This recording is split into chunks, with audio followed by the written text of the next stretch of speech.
In today's video, we're looking at the undead, shapeshifters, and beyond. Plus, a reading from Mutant Zombies Cursed My School Trip by Matt Brown and how to make these cool masks. So what is the undead? The undead are beings in fiction or mythology. They act like they're alive, but yet they're dead. Probably the most famous examples of the undead include zombies and also vampires. So let's kick off by looking at Count Dracula, the most famous vampire of them all. Dracula is a male vampire, but female vampires are called vampiresses, and a group of vampires is a clan. So what does a vampire look like? Well, they're usually very pale skinned because they don't come out in sunlight or daylight. They only come out at night.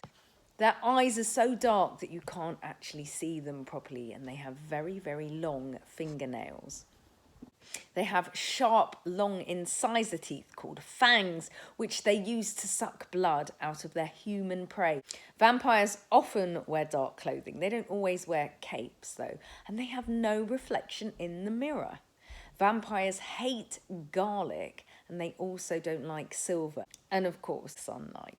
So how do you become a vampire? Well, to become a vampire, you need to be bitten by a vampire. You then drink some vampire blood, fall asleep, and then when you wake up, you're one of them.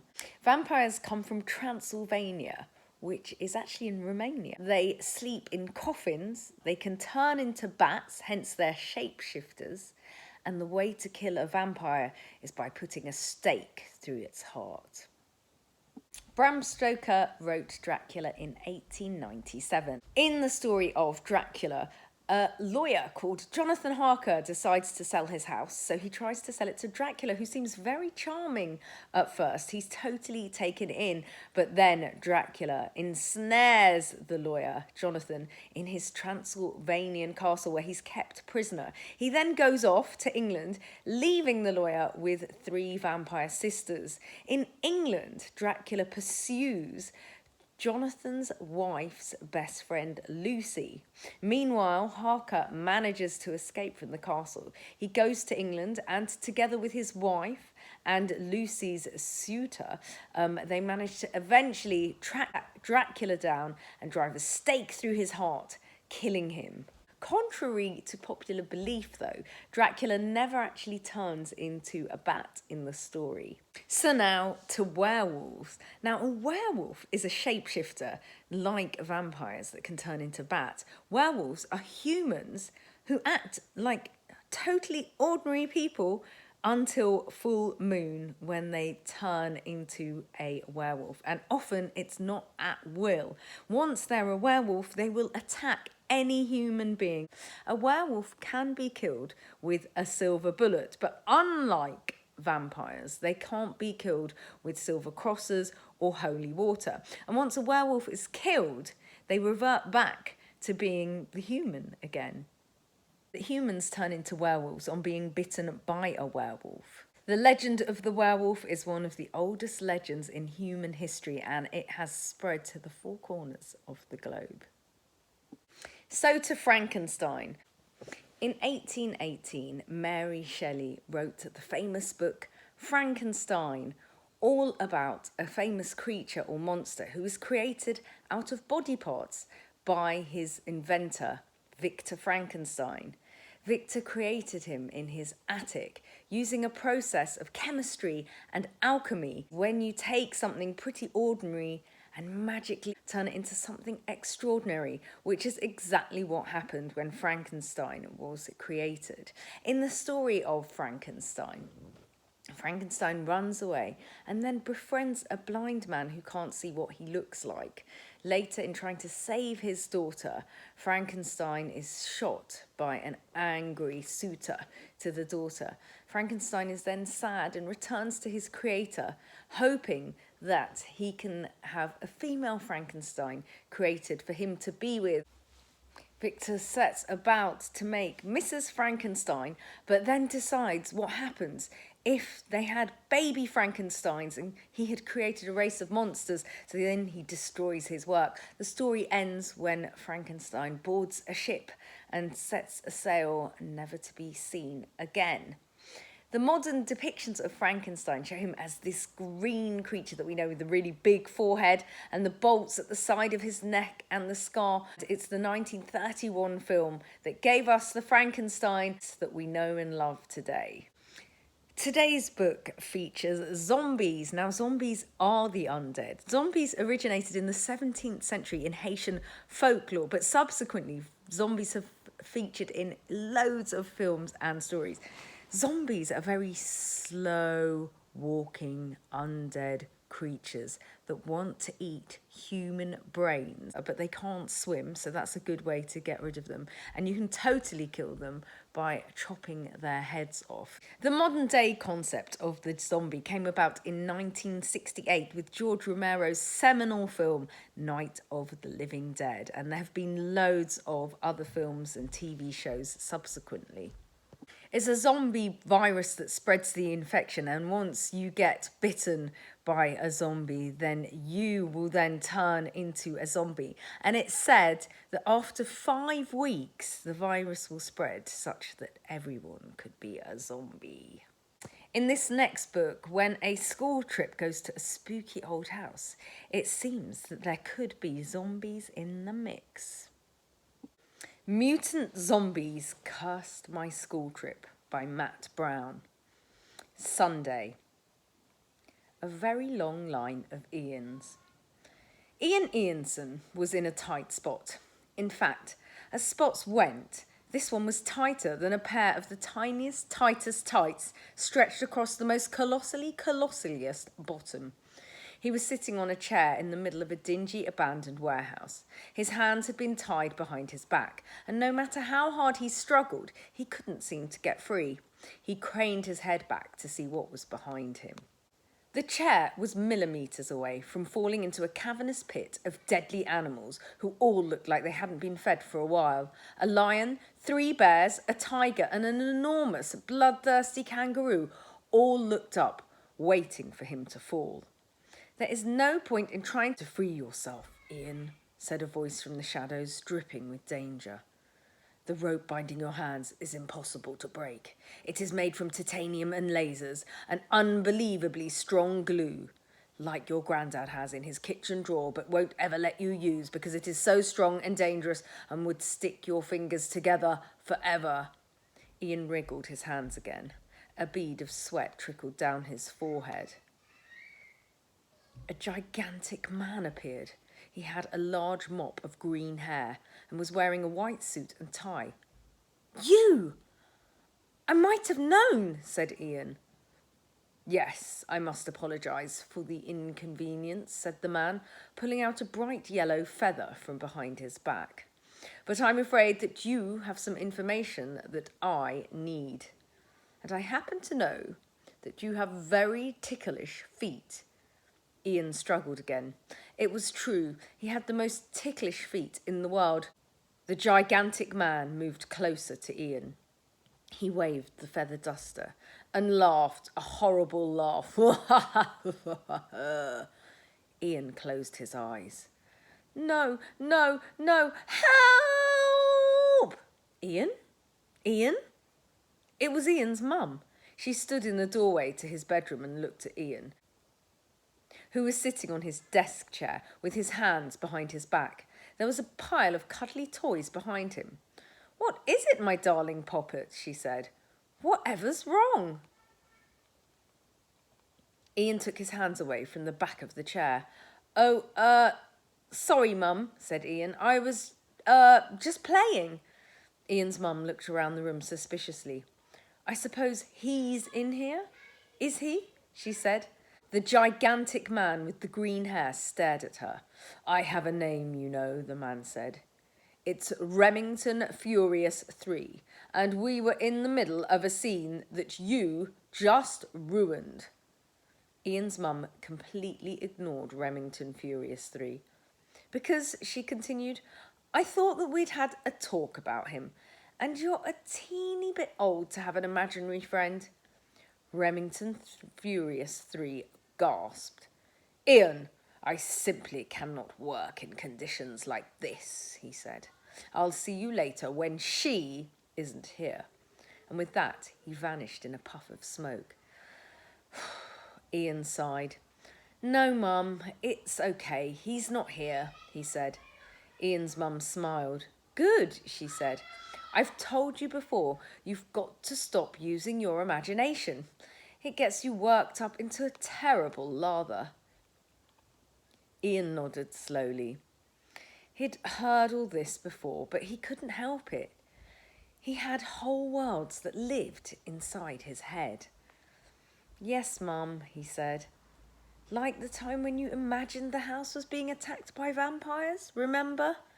Ian nodded. "I woke up to find you rubbing garlic all over yourself and trying to catapult my best silver jewellery across the room." "I was trying to protect the house," protested Ian. "Everyone knows vampires hate garlic and silver." Ian's mum stared at Ian. "But it wasn't vampires, was it, love?" Ian's shoulders sagged. "No, Mum," he said. "It was a plastic carrier bag rustling in the tree outside your window, wasn't it?" Ian looked at her. "It was very dark," he said quietly. Ian's mum sighed and bustled over to his bed.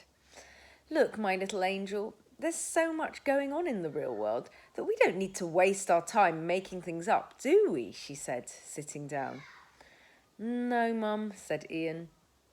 "I used to have dreams, you know. I used to imagine I could do things and go to exciting, faraway places.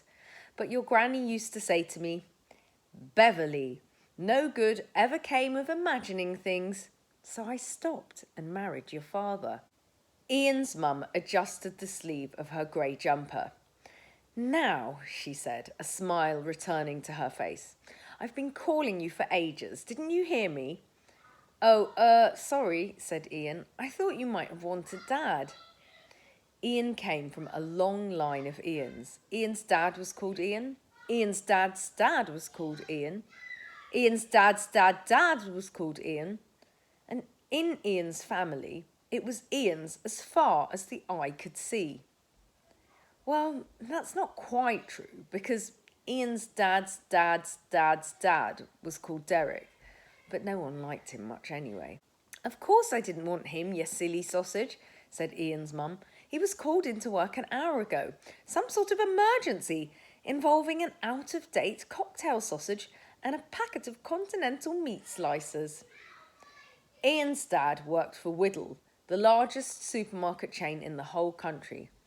But he just called with the most wonderful news that I simply had to tell you about. Dad's got an interview on Tuesday for a new job. Ian felt a familiar knot tighten in his stomach. "A new job," he said. "Another one?" "That's right, another new job," said Ian's mum, nodding. "Isn't he clever?" In the last 6 years, Ian's dad had worked in over 13 different Whittle stores. They'd only recently moved to dreary Inkling so that his dad could head up the deli counter at the out-of-town Mega Whittle. Your father said the job would be in the biggest Whittle in the whole country, which would mean we'd have to move again. "But we've only been in this house for 3 weeks, said Ian, a familiar feeling of panic rippling through his body. "Dreary Inkling Primary is the 3rd school I've been to this year. Nobody even knows my name properly yet." But Ian's mum wasn't listening to him. She was gazing out of Ian's window. "Won't it be the most exciting thing ever?" she said. "Yes, Mum," said Ian, in a voice so quiet it really didn't even count as a voice at all. So I thought it might be fun if we made some Frankenstein and Dracula masks, and they're really easy to make. All you need to kick off with is a circular piece of cardboard. You could cut out a circle from a box, or you could have a circle like this, which comes at the bottom of a pizza, frozen supermarket pizza, or a paper plate might do the job. I'm going to go with the base that comes with a frozen pizza. So next we need to cut out just under the eyes, because we're going for a half mask of Frankenstein's face. So I'm going to cut halfway across my pizza circle. There we go, that's halfway, and that goes nicely under my eyes. Now I'm going to cut a little V for my nose, which will be in the middle, and my nose will sit under the V, and that will mean that I can breathe. Here we go, let's see if that works. Okay, that's good so far. My nose can poke out nicely. Next, you need to cut 2 circles for where your eyes will go. So, I am going to guesstimate where the eyes go, and then cut it out. You might need a grown-up to help you with this bit. So now you'll see that I've cut my eyes out, and they'll look a lot more Frankenstein-like when we add 2 big eyebrows, bushy eyebrows. But of course, Frankenstein is green, so I need to paint this green now so that it looks more Frankensteinian. So I've now painted my mask green, and it's looking way more Frankenstein-like. But Frankenstein has really big, bushy eyebrows. So what it's good to do is make sure that when you cut out your eye holes, they're in more like a U shape than an O shape. So the front section, the top section rather, is flat. So then you can draw 2 thick, flat eyebrows on top. So now that can help accentuate Frankenstein's big forehead that he has, which is very, very square. So with my marker pen, I have drawn Frankenstein's big eyebrows. There we go. The next detail you want to do is the fringe, which is very jaggy at the top of Frankenstein's head, and make it once again, like the eyebrows, go across in a very straight, jaggy line. So let's have a look. That is what we're going for. So next we're going to draw the scar that runs right across Frankenstein's forehead. So you can see I've drawn Frankenstein's scar there. Now for the bolts that go on each side of Frankenstein's head, I'm using these.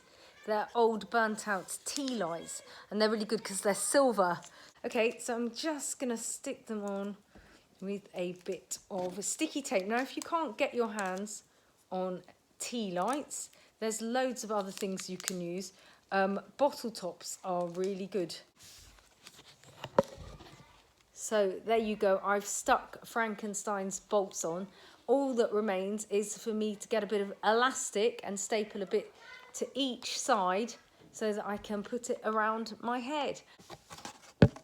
So once again, I'm using half of the cardboard that came at the bottom of my pizza base, and you could use a paper plate if not as well.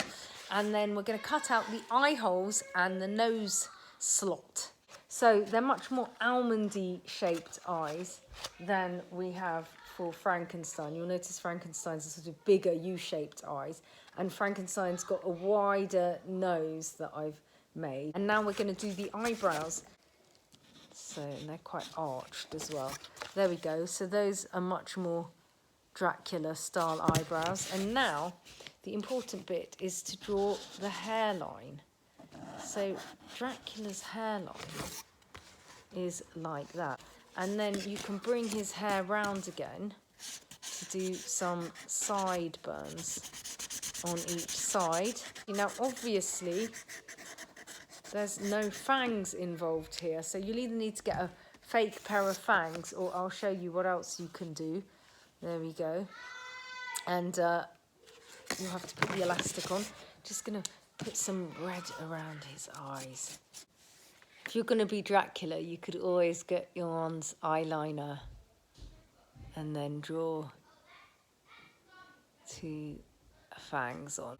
Haha, I want to bite you. Hope you enjoyed the video. Please subscribe.